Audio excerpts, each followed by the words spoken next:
Mini series की इस दूसरी कड़ी में आपका स्वागत है। आज हम बात करने जा रहे हैं कि हकलाने की वजह क्या है। और मैं एक बात ध्यान से बताना चाहता हूँ आपको कि हकलाने की जो वजह 20 साल पहले थी, जिस वजह से मैंने हकलाना शुरू किया और जिस वजह से आज हम हकलाते जा रहे हैं, ये इनमें फ़र्क है, इनमें काफ़ी बड़ा फ़र्क है। लेकिन फिर भी कई बार हमारे साथी जानना चाहते हैं कि आखिर ये शुरू क्यों होता है, कैसे शुरू हुआ था, ये पहली बार क्यों हम हकलाए थे। तो इसके बारे में मैं कहना चाहूँगा कि मोटी मोटी तीन लोकप्रिय थ्योरीज़ हैं, मतलब तीन तरीके हैं इस चीज़ को समझने के। और उनमें सबसे पहला जो है वो गुणसूत्र को लेकर है, जिसको हम जीन्स भी कहते हैं। तो पहला जो थ्योरी है वो ये है कि गुणसूत्र या जेनेटिक या जीन्स जो हमें माता पिता से मिले हैं, उनकी वजह से बच्चे का दिमाग एक अलग तरीके से डेवलप होता है। हम सब जानते हैं कि जेनेटिक्स डिसाइड करती है कि हमारी आँखों का रंग क्या होगा, हमारी हाइट कैसी होगी, हमारे बदन की बनावट कैसी होगी। तो उसी तरह से जेनेटिक्स ये भी तय करती है कि हमारे दिमाग में जो स्पीच एरिया है उसकी वायरिंग कैसे विकसित होगी। और तो हकलाने वाले बच्चे जिनमें ये जीन्स जिनको माता पिता से मिले हैं, उनका दिमाग एक अलग तरीके से डेवलप हो रहा है, यानी उसकी वायरिंग फ़र्क है। वायरिंग फ़र्क को मैं और समझाना चाहता हूँ। जैसे कि आपने देखा होगा कि बहुत से कंप्यूटर हैं और लगभग सारे कंप्यूटर सारे काम करते हैं, वर्ड प्रोसेसिंग, स्प्रेडशीट्स वगैरह वगैरह। लेकिन अगर आप दो कंप्यूटर लेकर उसको खोल कर देखें तो आप ये पाएंगे कि उनके मदरबोर्ड में फ़र्क हो सकता है, उनके मदरबोर्ड की वायरिंग फ़र्क हो सकती है। और ये कई बार अमूमन हमें पता नहीं चलता। लेकिन अगर आप मान लीजिए रैम अपग्रेड कराने जाएं या कुछ और किसी वजह से आपका लैपटॉप खोलना पड़े, तो तब आपका वो टेक्नीशियन बताता है कि आपका मदरबोर्ड ऐसा है, इसलिए इसमें रैम ऐसे अपग्रेड नहीं हो सकता। तो यानी कि कुछ बुनियादी फ़र्क हैं हकलाने वाले बच्चे और ना हकलाने वाले बच्चे के दिमाग की वायरिंग में। और इस वजह से उस बच्चे का स्पीच सिस्टम काम तो करता है, सारे काम करता है, मगर थोड़ा अनस्टेबल होता है। स्टैमरिंग को एक डिफेक्ट के रूप में देखने के बजाय हम इसको एक इंस्टेबिलिटी के रूप में देखें, एक अस्थिरता। तो जैसे कि किसी कंप्यूटर में अगर एक कंप्यूटर है बढ़िया काम कर रहा है, लेकिन उसमें अगर आप एक 2 3 4 5 प्रोग्राम खोल दें, वर्ड प्रोसेसर, वीडियो एडिटिंग, बहुत से प्रोग्राम एक साथ खोलते हैं, या आपने कई बार देखा होगा ब्राउज़र में भी अगर आप बहुत से टैब्स खोल देते हैं तो पूरा कंप्यूटर स्लो हो जाता है और कई बार फ्रीज़ हो जाता है। तो उसी तरह से स्टैमरिंग को भी उसी रूप में हमें समझने की ज़रूरत है कि ये कोई बुनियादी डिफेक्ट नहीं है, बल्कि ये एक तरह का सिस्टम की इंस्टेबिलिटी है, सिस्टम की अस्थिरता है कि जो एक ख़ास सीमा से ज़्यादा लोड होने पे सिस्टम गड़बड़ाने लगता है। तो यानी 2 से 5 वर्ष के बीच में सभी बच्चे थोड़ा बहुत हकलाते हैं, ये हम सब जानते हैं और मानते हैं इस बात को। अब होता क्या है कि कुछ महीनों में ज़्यादातर बच्चे जो हैं वो 6 महीने 1 साल में अच्छा बोलना सीख लेते हैं, यानी उनकी डिस्फ्लुएंसीज जो हैं वो कम हो जाती हैं। मगर कुछ बच्चे जिनको हकलाने की जीन्स मिले हुए हैं अपने माता पिता से, वो हकलाने की समस्या से उबर नहीं पाते, उनकी डिस्फ्लुएंसीज बरकरार रहती हैं, बड़े होते तक उनका हकलाना जारी रहता है। तो 3 से 5 के बीच में बच्चों का सेंस ऑफ आई, यानी उनके बच्चों का अहम का विकास होता है। बच्चे अपने आप को एक अलग व्यक्ति के रूप में देखना समझना शुरू करते हैं, और तब उनके साथ जो व्यवहार होता है उसको वो एक विशेष अर्थ देते हैं कि मेरे साथ मेरे दोस्त ने ऐसा किया, ऐसा क्यों किया, इसके पीछे क्या बात है। और इस तरह से धीमे धीमे उनका उनकी एक मानसिकता बन जाती है, उनके अंदर ये एहसास विकसित होता है कि मैं दूसरों से अलग बोलता हूँ, मेरा बोलने का तरीका कुछ फ़र्क है, इसमें कुछ प्रॉब्लम है। और दूसरे लोग जो है जो मुझे सुन रहे हैं वो मुझ में कमी निकालने के लिए तैयार बैठे हुए हैं। मैं जैसे ही मुंह खोलूँगा वो हंसना शुरू कर देंगे या कमी निकालेंगे। यहाँ तक कि ये बात भी बच्चे के मन में बैठ जाती है कि बोलना एक बड़ा ख़तरनाक काम है, प्रेजेंटेशंस ख़तरनाक काम है, क्लास में खड़े होकर अपना नाम बोलना ख़तरनाक काम है, और इसलिए मुझे किसी तरह से इसको निपटाना है फटाफट, मैं इसको जल्दी बोल के जान बचा के निकलूँ यहाँ से। और धीरे धीरे बड़े होते होते ये भावना मन में बैठ जाती है कि दुनिया ही एक ख़तरनाक जगह है, इसमें कम से कम इन्वॉल्वमेंट के साथ, इसमें ज़्यादा पंगा मत लो इस दुनिया से, बस अपनी जान बचा के निकलो अपना काम करके। इस किस्म की एक मानसिकता बन जाती है, एक वर्ल्ड व्यू बन जाता है, दुनिया की समझ हमारे अंदर बन जाती है। एक तरह का स्कीमेटिक मैप दुनिया का हमारे मन के अंदर बैठ जाता है कि दुनिया ऐसी है। और ये बचपन से होता है, बचपन से जब हम बड़े हो रहे हैं 5 साल के बाद हमारे साथ बहुत से बातें होती हैं, अच्छी भी बुरी भी। उन बातों को सेलेक्टिवली हम चूज़ करके उसके ऊपर अपना एक पूरी दुनिया की समझ बना लेते हैं कि दुनिया ख़तरनाक जगह है, बोलना ख़तरनाक चीज़ है, दूसरों पे यकीन नहीं कर सकते। इसी को हम स्टैमरिंग माइंडसेट भी कहते हैं। इस तरह से क्या होता है कि बड़े होते होते यानी 12, 13, 14, 15 तक आते आते जो एक सिर्फ बोलने की समस्या थी वह एक विकराल मनोवैज्ञानिक रूप ले लेती है। और जाहिर है कि ऐसी सोच जीवन के सभी पहलुओं को प्रभावित करती है। अगर दुनिया को हम एक ख़तरनाक जगह मानते हैं तो जाहिर बात है कि इससे हमारी इस सोच की वजह से हमारी पढ़ाई भी प्रभावित होगी, नाते रिश्ते भी प्रभावित होंगे। हम जिस किस्म की हॉबीज़ अपनाएंगे उसका चयन भी काफ़ी हद तक इन चीज़ों के आधार पे ही होगा। तो इसी चीज़ को हम स्टैमरिंग माइंडसेट कहते हैं। और इसी को क्योर करने की बात हम टीसा में अक्सर करते हैं कि stammering mindset can be cured, यानी हकलाने की मानसिकता को फटाफट उससे छुटकारा पाया जा सकता है। वयस्क व्यक्ति की 99% समस्या जो है वो इस मानसिकता की वजह से ही है। इस तरह से इसका विकास हुआ है कि शुरू हुआ था जीन्स से, जेनेटिक्स के साथ, डिफरेंट वायरिंग के साथ, और उसके बाद धीरे धीरे हम यहाँ पर पहुँच गए कि जहाँ पे हमें लगने लगा कि बोलना ख़तरनाक काम है, दूसरों पे यकीन नहीं कर सकते और दुनिया बड़ी ख़राब जगह है। अब हम आते हैं दूसरी थ्योरी पे। दूसरी थ्योरी जो है वो उसे कहते हैं ऑडिटरी फीडबैक मैकेनिज़्म। तो ऑडिटरी फीडबैक का मतलब ये है, ऑडिटरी मतलब सुनना, फीडबैक मतलब अपने आप को मॉनिटर करना। तो ऑडिटरी फीडबैक का मतलब ये है कि जब हम बोलते हैं तो उसी घड़ी हम अपने आप को सुन भी रहे हैं, और उस सुनने के आधार पे हम ये तय करते हैं कि क्या मुझे और ऊंचा बोलना है, क्या मुझे और स्लो बोलना है, क्या मैंने पिछला शब्द खराब बोला, गलत बोला, क्या मैं उस शब्द को दोहरा दूं, क्या पिछला शब्द अंग्रेजी में था इसलिए मेरे सुनने वाले समझ नहीं पाए, क्या उसको मैं हिंदी में भी बोलूं। इस किस्म की कांस्टेंट रियल टाइम मॉनिटरिंग हम करते हैं जब हम बात करते हैं तो।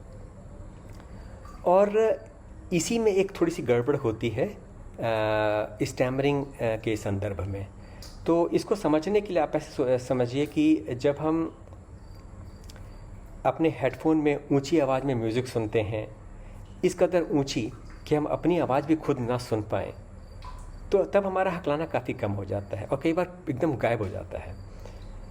इसी तरह से अगर आप किसी बहुत ही शोरगुल वाले माहौल में बात कर रहे हैं, जहाँ पे जैसे रेलवे स्टेशन लोग चिल्ला रहे हैं, उसमें आप भी चिल्ला रहे हैं और वो शोर इतना ज़्यादा है कि आप खुद अपनी आवाज़ नहीं सुन पा रहे हैं, तो इसलिए आपको ऊंचा बोलना पड़ रहा है।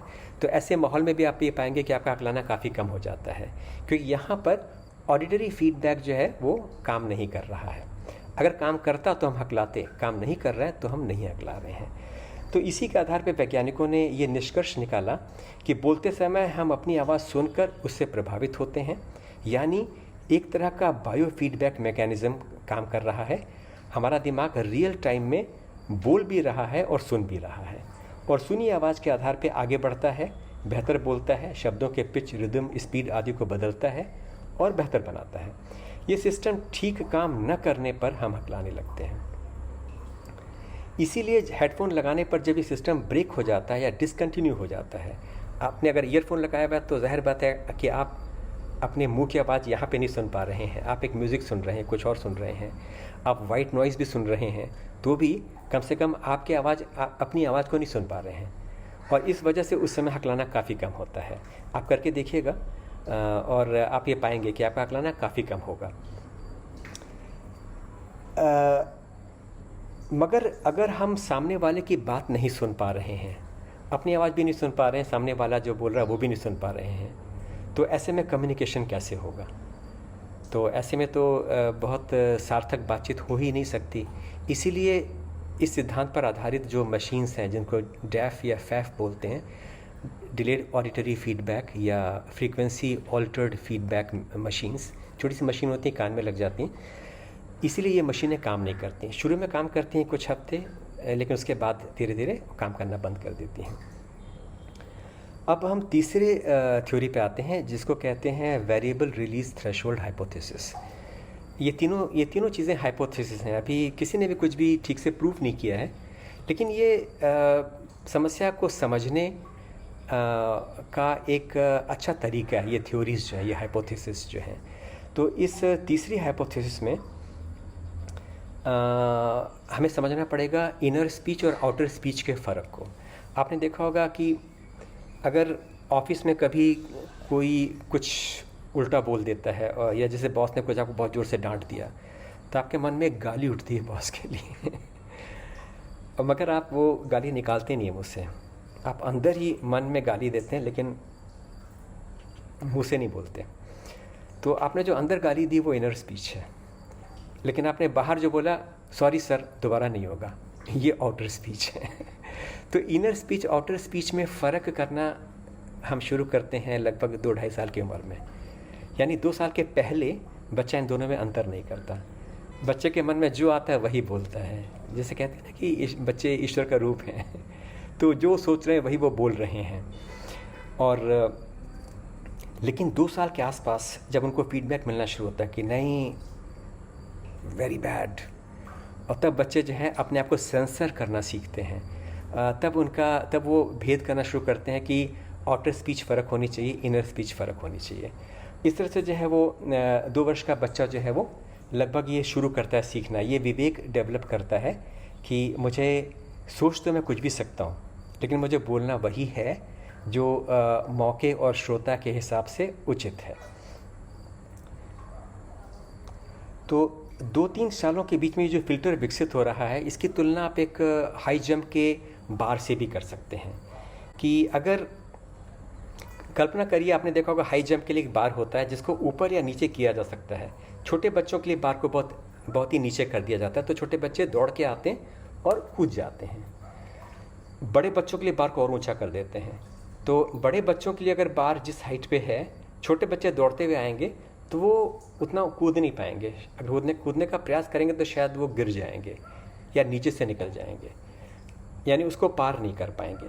तो ऐसा ही कुछ मैकेनिज़्म हमारे दिमाग में है कि जो सुनिश्चित करता है कि हम वही बोलें जो मौके और श्रोता के हिसाब से उचित हो। यानी मन में हम कुछ भी सोचें, लेकिन ये हाई जंप वाला बार जो है उसी को बाहर आने देगा जो हमें सही लगता है और जो मौके के हिसाब से सही है।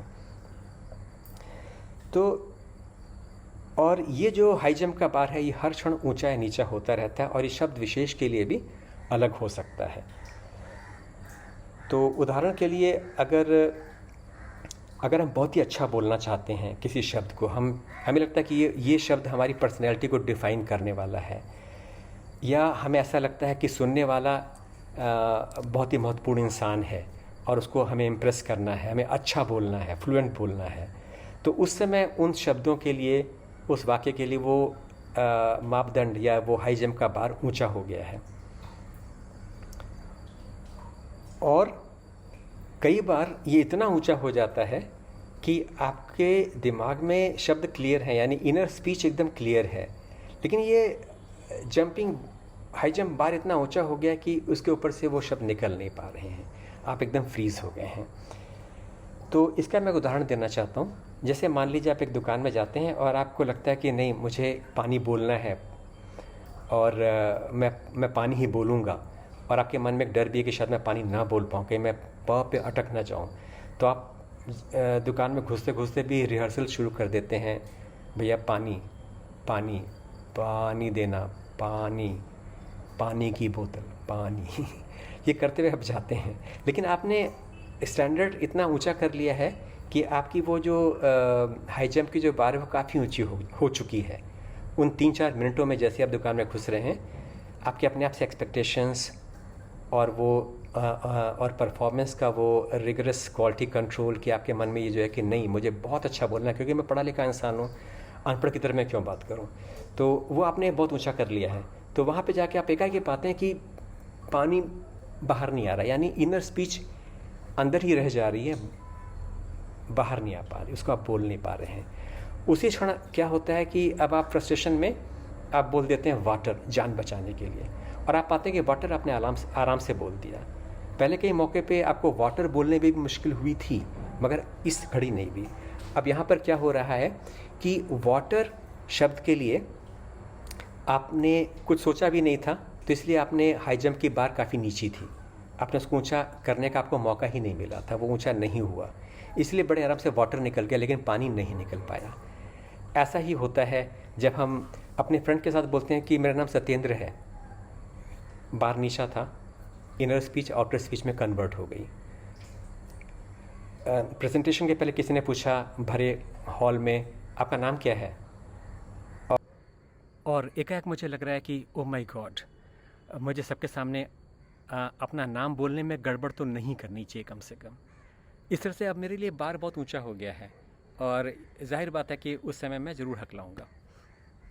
तो इसका मतलब ये, इस थ्योरी का मोटा मोटा मतलब ये है, यानी हमारे लिए संदेश ये है कि हम अच्छा बोलने के चक्कर में ना पड़ें। जब भी हम अच्छा बोलने का प्रयास करते हैं तो हम इनर स्पीच के कन्वर्जन को, यानी इनर स्पीच के बाहर निकलने में रुकावटें पैदा कर रहे हैं। तो इसका मतलब ये है कि हम शब्द को हमने कैसा बोला, इसको हम इसके ऊपर हम कम ध्यान दें, कम जोर दें, और अगले शब्द की ओर बढ़ जाएं। तो ये हैं 3 थ्योरीज़ कि लोग क्यों हकलाते हैं, हकलाना कैसे शुरू होता है। और जैसे मैंने पहले भी कहा कि हकलाना जिस वजह से शुरू हुआ था आज से 20 साल पहले, 30 साल पहले बचपन में, वो कारण अब महत्व नहीं रखते, वो कारण कहीं गुम हो गए हैं और उनकी जगह ले लिए अन्य दूसरे कारणों ने। और ये जो अन्य दूसरे कारण हैं जो वयस्क अवस्था में ऑपरेट कर रहे हैं, ये ज़्यादातर मनोवैज्ञानिक कारण हैं। हमारी सोच, हमारा एटीट्यूड, हमारी मान्यता, हमारे विश्वास, हमारे पूर्वाग्रह।